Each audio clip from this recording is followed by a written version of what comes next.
Philippians 4:7, number 10 on the top 10 most searched for Bible verses on the internet. Stay tuned.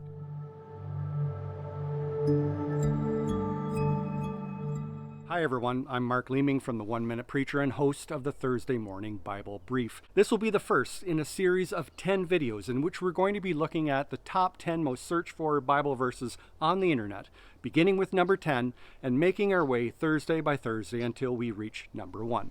So today's verse, Philippians 4:7.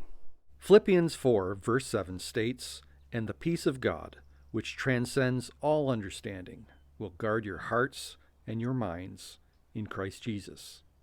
Now, the Apostle Paul had been arrested by the Roman authorities for being a Christian, and he was awaiting trial, which would ultimately determine whether he was to live or die. Think about that the next time you want to complain about being confined to the house as a result of COVID-19. The Philippian churches had been sending Paul aid during his imprisonment, including even sending one of their own, a young man by the name of Epaphroditus.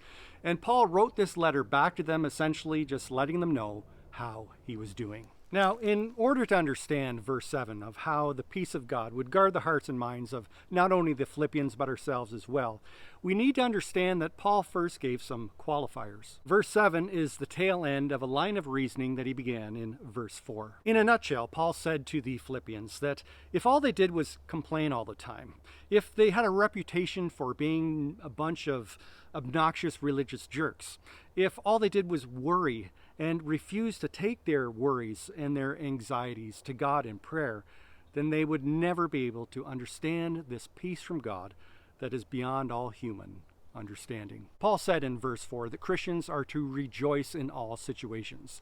And remember Paul's situation. He was in jail awaiting trial. He didn't know whether he was going to live or die, and yet he didn't waste his time complaining. Instead, he preached the gospel to his guards.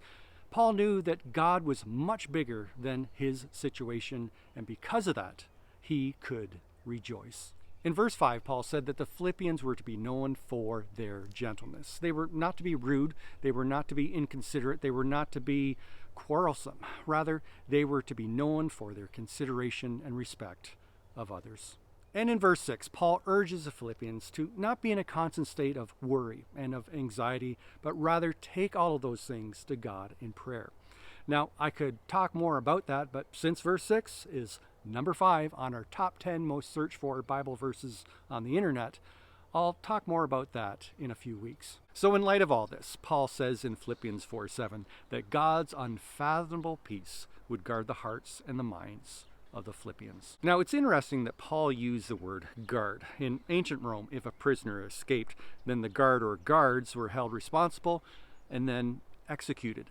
So let's just say it was in their best interest to never let that happen, to be always on constant alert. And so when composing this verse, was Paul thinking of his own guard's vigilance? According to Paul, this is how the peace of God operates in the life of the believer.